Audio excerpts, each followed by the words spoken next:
بسم اللہ الرحمن الرحیم نحمدہ ونصلی علی رسولہ الکریم اما بعد۔ تعارف سورہ واقعہ۔ اس سورت کا نام سورہ واقعہ ہے۔ اس سورت کی پہلی آیت میں یہ لفظ موجود ہے اور قیامت کے واقعہ کا اس میں تذکرہ ہے، اسی نسبت سے یہ نام ہے۔ یہ سورت تلاوت کی ترتیب میں اس کا شمار 56 ہے، نزول کی ترتیب میں 46 ہے، اس میں 3 رکوع ہیں، 96 آیات ہیں، 384 کلمات اور 1768 حروف ہیں۔ یہ مکی دور کی سورت ہے اور ابتدائی صورتوں میں سے ہے۔ اس سے جو پچھلی سورت ہے اس کے آخر میں آیا تھا تبارک اسم ربک ذی الجلال والاکرام، کہ اللہ تعالیٰ کا جو نام ہے وہ بڑا بابرکت ہے۔ اور اس صورت میں بھی اللہ تعالیٰ کے نام کا تذکرہ ہے۔ پچھلی صورت میں 3 قسم کے لوگوں کا ذکر تھا، بہت اعلیٰ درجے کے تقوی والے ایمان دار لوگ اور عام مومنین لوگ اور دوزخ والے لوگ۔ تو اس صورت میں بھی ان تینوں کا تذکرہ ہے۔ پچھلی صورت میں بھی قیامت کا تذکرہ تھا، اس میں بھی قیامت کا تذکرہ ہے۔ اس صورت کا جو مرکزی موضوع ہے وہ ہے 3 گروہ۔ قیامت کے دن انسانوں کی 3 قسمیں ہوں گی، 2 ان میں سے جنت والے ہوں گے اور 1 قسم دوزخ والی ہوگی۔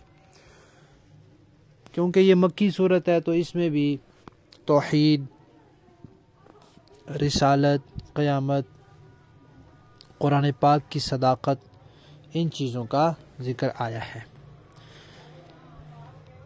روایات میں آتا ہے کہ ایک مرتبہ حضرت صدیق اکبر رضی اللہ تعالیٰ عنہ نے نبی پاک صلی اللہ علیہ وسلم سے عرض کیا کہ آپ بوڑھے ہو گئے، چند بال سفید آ گئے تھے۔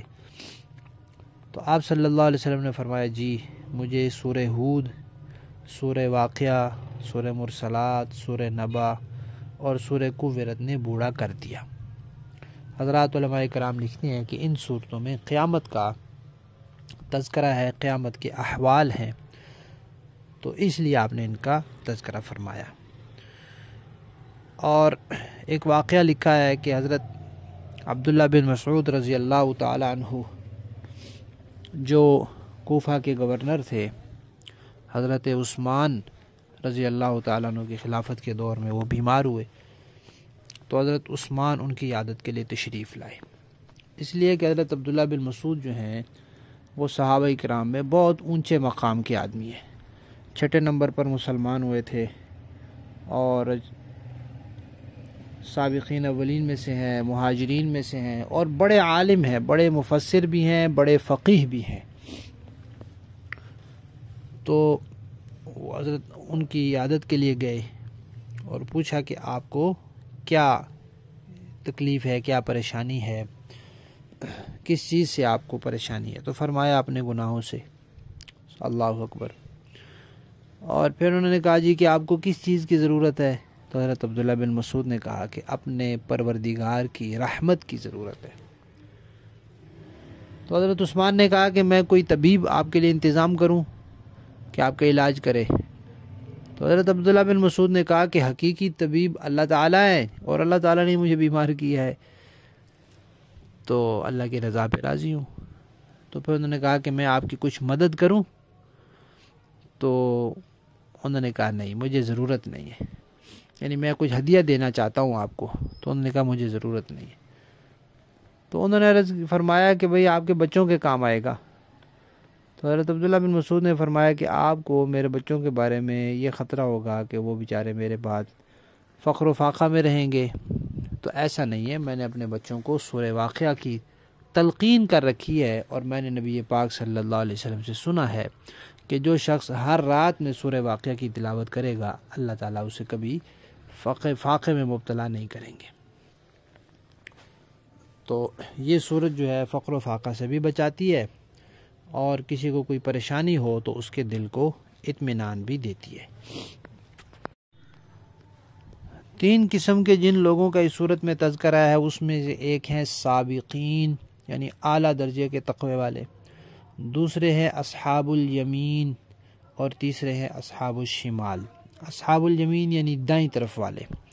اب دائیں طرف سے کیا مراد ہے کہ جن کو قیامت کے دن نامہ اعمال دائیں ہاتھ میں ملے گا، اور جو عرش کے دائیں جانب ہوں گے۔ اور معراج کی رات جب نبی پاک صلی اللہ علیہ وسلم نے حضرت ابراہیم کو دیکھا، حضرت آدم کو دیکھا کہ وہ جب دائیں طرف دیکھتے ہیں تو خوش ہوتے ہیں، بائیں طرف دیکھتے ہیں تو پریشان ہوتے ہیں اور روتے ہیں۔ تو دائیں طرف ان کی وہ اولاد جو جنت والی ہے اور بائیں طرف وہ جو دوزخ والی۔ تو دائیں طرف سے مراد وہ لوگ جو جنت والے عام مومنین، اور اصحاب الشمال جو عرش کے بائیں جانب ہوں گے، جو آدم علیہ السلام کے بائیں جانب تھے اور جن کو نامہ اعمال بائیں ہاتھ میں ملے گا، ان کا تذکرہ ہے۔ تو شروع میں 10 آیتوں کے بعد سے سابقین کا تذکرہ شروع ہوا ہے، پھر اس کے بعد اصحاب الیمین کا تذکرہ ہے، پھر اس کے بعد اصحاب الشمال کا تذکرہ ہے، پھر توحید کے دلائل ہیں، پھر رسالت کے دلائل ہیں، پھر قیامت کا مضمون اس صورت میں آیا ہے۔ اور قیامت کا مضمون چونکہ آیا ہے تو اس کے کچھ احوال بھی آئے ہیں، جنت والوں کا تذکرہ آیا ہے تو جنت کے کچھ احوال بھی آئے ہیں، پھر جو لوگ مشرک تھے اور منکر تھے جنت دوزخ قیامت کے، ان کے جو اعتراضات تھے ان کے جوابات بھی آئے ہیں، اور قرآن پاک کے وہ منکر تھے تو قرآن پاک کی حقانیت کا ذکر بھی آیا ہے۔ اللہ تعالیٰ کی صفات کا تذکرہ بھی آیا ہے کہ ساری دنیا کے خالق اللہ تعالیٰ ہیں، مالک اللہ تعالیٰ ہیں، رازق اللہ تعالیٰ ہیں۔ اس کے باوجود لوگ جو ہیں وہ اللہ تعالیٰ کی قدرت پر پورا یقین نہیں رکھتے اور یہ سمجھتے ہیں کہ اللہ تعالیٰ دوبارہ پیدا نہیں کر سکتے، اور سب کچھ جب اللہ تعالیٰ کا دیا ہوا ہے پھر بھی لوگ شرک کرتے ہیں اور دوسروں کو بھی معبود مان کر اللہ کی خدائی میں شرک کے مرتکب ہوتے ہیں۔ اسی طرح انسان کو اس کی موت کا وقت یاد دلا کر سمجھانے کی کوشش کی گئی ہے کہ دیکھو جب موت آ جاتی ہے تو کوئی کسی کو نہیں بچا سکتا، نہ کوئی خود کو بچا سکتا ہے نہ کوئی دوسرا اس کو بچا سکتا ہے، والدین اولاد کو، اولاد والدین کو، کوئی قریبی سے قریبی، محبوب سے محبوب رشتہ نہیں بچا سکتا۔ تو جس ذات سے تم کسی کو موت سے نہیں بچا سکتے اس ذات سے آخرت میں کوئی کسی کو کیا بچا سکے گا؟ اس لیے دنیا میں عقل کی دوا کھاؤ اور ایسے کام کرو کہ آخرت میں پریشانی کا سامنا نہ ہو۔ قیامت کی صفات میں یہ بات بھی آئی ہے کہ یہ تہ و بالا کرنے والی ہے، کتنے ہی دنیا میں اعلیٰ اور اونچی اور معزز سمجھے جانے والوں کو قیامت کے دن یہ پٹخ دے گی اور پست کر دے گی اور ذلیل و رسوا کر کے رکھ دے گی، اور کتنے ہی لوگ ایسے جن کو دنیا عزت کی نگاہ سے نہیں دیکھتی، نیچ سمجھتی ہے، حقیر سمجھتی ہے اور مسکین ہوتے ہیں، اور آخرت میں یہ ان کو معزز کر دے گی اور ان کی شان بلند کرے گی اور ان کو کامیابیوں کی بلندیوں پر پہنچائے گی۔ تو اس دن جو ہے کتنے ہی اتار چڑھاؤ ہوں گے اور تہ و بالا ہو جائیں گے، اور دنیا چند روزہ زندگی ہے، یہ ختم ہو جائے گی، لہذا انسان دنیا میں رہتے ہوئے اللہ تعالیٰ کی نعمتوں کو صحیح استعمال کرے، اللہ کا شکر ادا کرے، اپنے عقائد، اعمال، اخلاق درست کرے اور آخرت کی تیاری کرے۔ اللہ تعالیٰ ہمیں نصیب فرمائے، آمین۔